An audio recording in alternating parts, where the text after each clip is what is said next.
Now students लेते हैं question number 6, what happens to the force between the two object if. अब ये 3 cases हैं, 3 केस एक एक करके मैं आपको बताता हूं, समझाता हूं क्वेश्चन क्या कह रहा है। देखो आपको कह रहा है what happened to the force between the two object if. अब देखो बच्चों, टू ऑब्जेक्ट है, यहाँ पे डायग्राम बना के इस सवाल को हम करेंगे। ठीक, सबसे पहले एक जनरल केस ये है कि मान लो कोई बॉडी है, इसका मास कितना है m1 है। ठीक, और जो सेकंड बॉडी है इसका मास कितना है m2 है। ओके स्टूडेंट्स, इनके सेंटर्स के बीच का डिस्टेंस कितना है r है। ठीक है, तो इस टाइम इन दोनों के बीच में ग्रेविटेशनल फोर्स कितना लगेगा, यानी कि फर्स्ट वाली बॉडी दूसरे को कितने से अट्रैक्ट करेगी या दूसरी वाली बॉडी फर्स्ट को कितने फोर्स से, कितने ग्रेविटेशनल फोर्स से अट्रैक्ट करेगी। तो उस ग्रेविटेशनल फोर्स का जो मैग्नीट्यूड है वो जाएगा F is equals to G m1 into m2 upon में r स्क्वायर। ये सबको पता है यूनिवर्सल लॉ ऑफ ग्रेविटेशन से। ठीक, तो ये एक जनरल बात है। अब देखो अकॉर्डिंग टू द क्वेश्चन करता क्या है, फर्स्ट पार्ट में अकॉर्डिंग टू द क्वेश्चन बच्चों कितना करता है। देखो ये ओरिजिनल कंडीशन है, मतलब ये ओरिजिनल स्थिति है कि अगर दो मास m1 m2 r डिस्टेंस पे रखे हो तो उनके बीच में कितना फोर्स लगता है, G m1 m2 upon r square, सबको पता है। अब इस सिस्टम में कुछ चेंजेस किए जाएंगे। क्या, कभी फर्स्ट बॉडी का मास डबल कर देंगे, कभी दोनों बॉडी का मास डबल कर देंगे, कभी दोनों के बीच का डिस्टेंस हाफ कर देंगे, कभी दोनों के बीच का डिस्टेंस 1/3 कर देंगे, या कभी दोनों के बीच का डिस्टेंस डबल कर देंगे। तो कहेंगे कि बोलेंगे आपसे न्यू फोर्स कितना होगा ये बताओ। तो देखो इसको कैसे बताते हैं, पहले पार्ट 1 लेते हैं, पहले ये डायग्राम अलग से बना लो। ठीक, अब पार्ट 1 देखो, पार्ट 1 में क्या बोला आपको उसने, कह रहा है कि the mass of one object is doubled. एक ऑब्जेक्ट का मास उसने क्या कर दिया, डबल कर दिया। हाँ, अब आप मर्जी, आप किसी का भी मास डबल कर दो, चाहे m1 को डबल कर दो चाहे m2 को, एक बॉडी का करना है। Of one object is double, mass of one object is double. तो डायग्राम बनाओगे कैसे, मान लो मैंने m1 का मास कितना कर दिया, डबल कर दिया, तो डायग्राम कैसे बनेगा, ये लीजिए बच्चों, पहले मास m1 था, m1 को आप डबल कर दो, दोनों मासेस को डबल मत करना, किसी एक को डबल कर दो, चाहे m1 को डबल कर दो चाहे m2 को डबल कर दो। ठीक, सो मान लो मैं m1 को डबल कर रहा हूं तो इसका मास कितना हो जाएगा, 2 टाइम्स। बेटा डबल करने का क्या मतलब होता है, 2 से मल्टीप्लाई करोगे ना। ठीक, तो m1 का मास कितना हो जाएगा, 2m1। ठीक है, m2 को नहीं डिस्टर्ब करना है, वैसे ही रखना है, उसका मास अभी भी उतना ही है, और दोनों के बीच का डिस्टेंस कितना है उसको फिक्स रखना है, कोई भी डिस्टेंस नहीं चेंज हुआ है पार्ट 1 में। ठीक, सो डिस्टेंस कितना है, अभी भी r है। अब मेरी बात ध्यान से सुनिएगा, ये जो न्यू फोर्स होगा बच्चों, F न्यू। ठीक, ये जो न्यू फोर्स आप निकालने जा रहे हो, फॉर्मूला तो आपका वही लगेगा, क्या, कैपिटल G, फिर क्या होता है फर्स्ट बॉडी का मास इंटू सेकंड बॉडी का मास डिवाइडेड बाय दोनों के सेंटर्स के बीच के डिस्टेंस का स्क्वायर। ठीक, अब सुनो बच्चों, इस बार कैपिटल G यानी कि यूनिवर्सल ग्रेविटेशनल कांस्टेंट G तो ऐसे ही रहेगा, m1 की जगह आप क्या रखोगे, 2m1।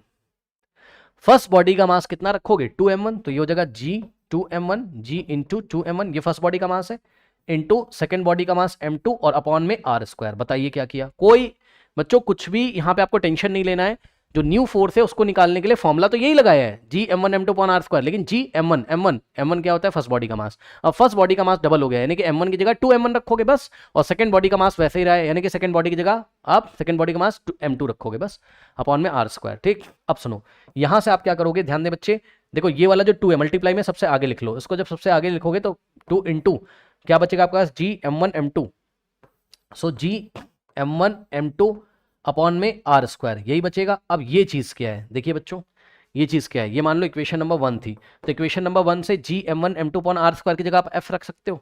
ठीक, तो यहां से क्या आ जाएगा, 2 इंटू, और ये पूरा क्या है, ये पूरा क्या है आपका f है, ये लीजिए। यानी कि बच्चों जो न्यू फोर्स है वो 2 टाइम्स ऑफ द पुराना वाला फोर्स, जितना फोर्स था उसका डबल हो जाता है। चेक कर लो, f न्यू कितना आ गया, 2f आ गया, तो यहां से आ गया आपके पास f न्यू, यानी कि जब न्यू फोर्स लगेगा, जो न्यू फोर्स होगा वो पुराने वाले फोर्स का कितना हो जाएगा, डबल हो जाएगा। ठीक, so new force is the double of the previous one. Okay, so part 1 का जो आंसर है, ठीक, वो कितना हो जाएगा, the mass of one object is double, then the new force will become double, force will become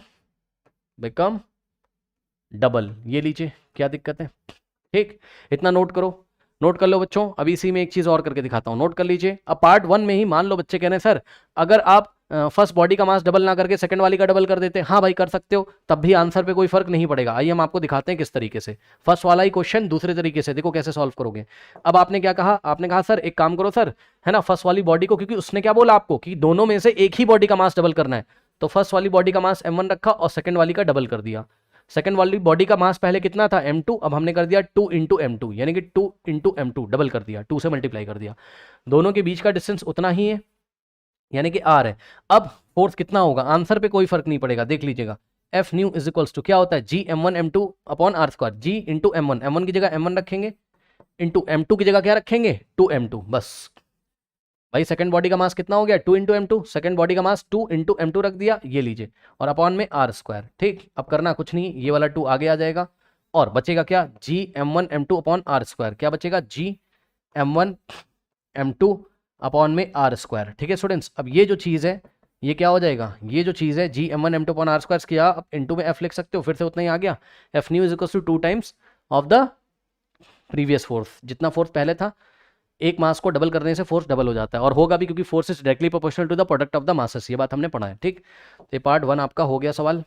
अब part 2 देखते हैं बच्चों। पार्ट 1 को करने के दो तरीके थे, चाहे आप फर्स्ट बॉडी का मास डबल कर दो, चाहे आप सेकंड बॉडी का मास डबल कर दो। ठीक, नाउ सेकंड पार्ट देखिए बच्चों, सेकंड पार्ट में बोल रहा है the distance between the object is doubled and tripled. तो बच्चों इसमें दो क्वेश्चन पूछे हैं, सबसे पहले आपको क्या करना है, डबल वाला आंसर देना है, फिर आपको ट्रिपल वाला आंसर देना है। ठीक, तो ध्यान दो क्या कर रहे हैं, देखो ये फर्स्ट बॉडी का मास m1, मास इस बार नहीं चेंज किया है, और सेकंड बॉडी का मास भी कितना है m2। ठीक है, दोनों के सेंटर के बीच का डिस्टेंस पहले कितना था r था, अब क्या कर दिया 2r कर दिया, डबल कर दिया। पढ़ लो क्वेश्चन ध्यान से, क्या कह रहा है आपसे, आपसे कह रहा है कि हमने क्या करा इस बार डिस्टेंस को डबल कर दिया। ओके, सो कर दीजिए डिस्टेंस को डबल, ये m1 है और यहाँ पे देखो यहाँ कहीं क्या है m2 है। ओके, सो ये सेंटर है m1 और ये सेंटर है m2 का, इसको आप ज्वाइन करोगे। ओके स्टूडेंट्स, सो यहाँ पे कितना हो जाएगा, r को डबल कर दिया, कितना आ गया 2r, ये लीजिए, डिस्टेंस को हमने डबल कर दिया, कितना आ गया 2r आ गया। ठीक है स्टूडेंट्स, अब देखो करना कुछ नहीं है, यहाँ पे ध्यान से चेक करो, पहले डिस्टेंस r था, अब 2 से मल्टीप्लाई करोगे 2r हो जाएगा।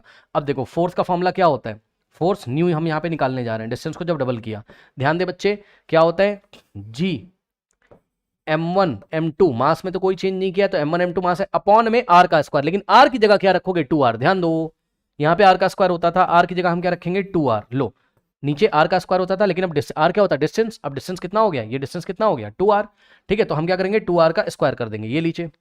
ओके, कोई डाउट नहीं होना चाहिए। अब बच्चे ध्यान दो, यहाँ से क्या हो जाएगा g m1 m2 अपॉन में g m1 m2 अपॉन में, अब देखो इतना पता होना चाहिए आपको बच्चों कि ये जो स्क्वायर है ये 2 को भी मिलेगा r को भी मिलेगा। अब बताओ 2 का स्क्वायर कितना होता है 4, भाई 2 का स्क्वायर क्या होता है 2 इंटू 2 4, और r का स्क्वायर, ये स्क्वायर r को मिलेगा, r का स्क्वायर हो जाएगा r², ये लीजिए। ठीक, सो अब यहां से आप क्या करोगे बच्चों, ध्यान दें, बहुत ध्यान से ध्यान चेक करें, अपॉन में जो 4 है इसको आप कैसे लिख सकते हो 1/4, ये लीजिए, अपॉन में जो 4 है 1/4, और बचा क्या Gm1 m2 अपॉन में r², Gm1 m2 अपॉन में r², ये लीजिए। क्या दिक्कत है, इसको ब्रैकेट में रख लो, कोई पूछेगा ये 1/4 कहां से आ गया, तो बोल देना Gm1 m2 इंटू 1 करेंगे तो क्या आ जाएगा Gm1 m2 अपॉन में 4 बच जाएगा। तो इसको हम ऐसा भी लिख सकते हैं।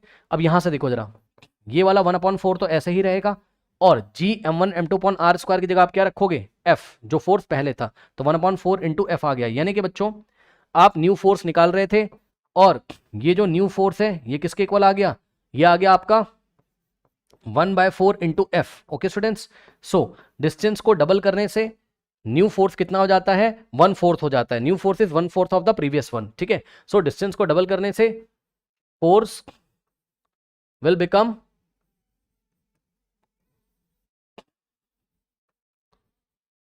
1/4, 1/4 का मतलब 1/4। ओके, ठीक, ये हो गया। अब इसी तरीके से डिस्टेंस को ट्रिपल करना है, एंड ट्रिपल करने पे क्या होता है, मतलब पार्ट 2 में उसने दो क्वेश्चन पूछे हैं, डिस्टेंस डबल करने से फोर्स क्या हो गया 1/4, अब डिस्टेंस ट्रिपल करने से क्या होता है आइए देखते हैं। ठीक, सो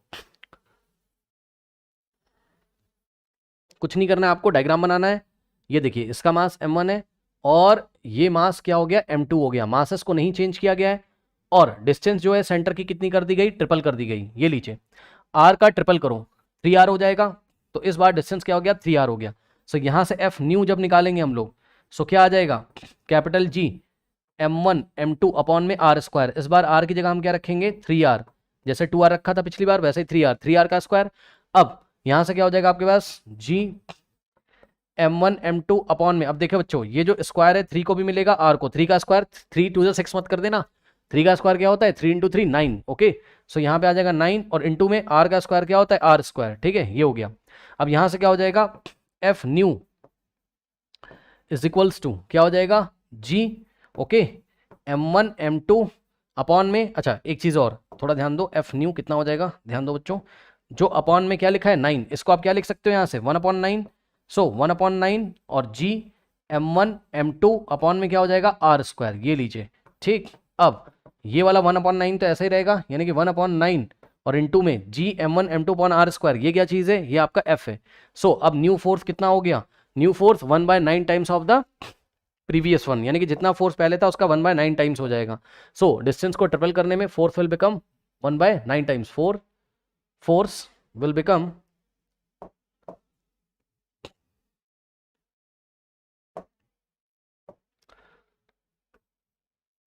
force will become 1/9 times of the previous one. Okay students, ये आंसर आ गया।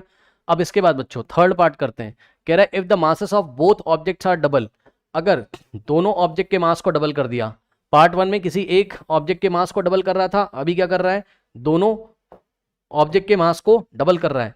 सो पार्ट थ्री देखिए किस तरीके से सॉल्व करेंगे, डायग्राम बनाएंगे, बस मासेस को डबल किया है। ठीक, तो m1 कितना हो जाएगा, m1 को थोड़ा सा बड़ा बना देते हैं। अब ये 2m1 हो गया, लो मास डबल हो गया, फर्स्ट बॉडी का मास भी डबल हो गया और सेकंड बॉडी का मास पहले m2 था, अब हो जाएगा 2 टाइम्स m2। ये लीजिए, दोनों बॉडी का मास डबल हो गया, लेकिन डिस्टेंस, सेंटर के बीच का डिस्टेंस चेंज नहीं किया गया है, उसने कुछ बोला नहीं है डिस्टेंस के बारे में थर्ड पार्ट में, इसलिए डिस्टेंस जितना पहले था उतना ही अभी भी रहेगा। दिखने में ज्यादा लग रहा होगा वो अलग बात है। ठीक, डिस्टेंस अभी भी कितना है, r है।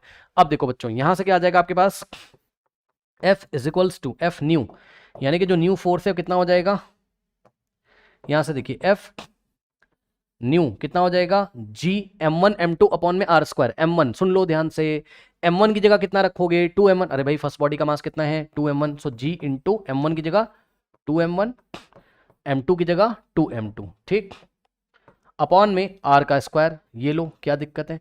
अब इसको सॉल्व करिए, तो बच्चों ये दोनों नंबर 2 2 सा कितना हो जाएगा 4, क्योंकि सब कुछ मल्टीप्लाई में 4 आ गया बाहर, बचा क्या जी m1 m2 अपॉन में आर स्क्वायर, तो बचा क्या जी m1 m2 अपॉन में आर स्क्वायर। ठीक, ये बच गया, चेक कर लो भाई, 2 2 सा कितना हो गया 4, पहले लिख लिया, बचा क्या जी m1 m2 अपॉन में आर स्क्वायर। ठीक, ये पूरा जो है इसको ब्रैकेट में रखेंगे और ये 4 इंटू ये जो पूरा ये क्या है f है, जितना फोर्स पहले लग रहा था, यानी कि अब जो न्यू फोर्स है वो क्या हो रहा है 4 times of the previous one, यानी कि जितना फोर्स पहले था उसका क्या हो जाएगा 4 टाइम्स हो जाएगा। Okay students, so if masses of both the objects are double then force will become 4 time. Okay, so force will become 4 times of the previous one. ठीक है ना, तो इस तरीके से इस क्वेश्चन को हम हैंडल करेंगे। ओके स्टूडेंट्स, नोट कर लीजिए।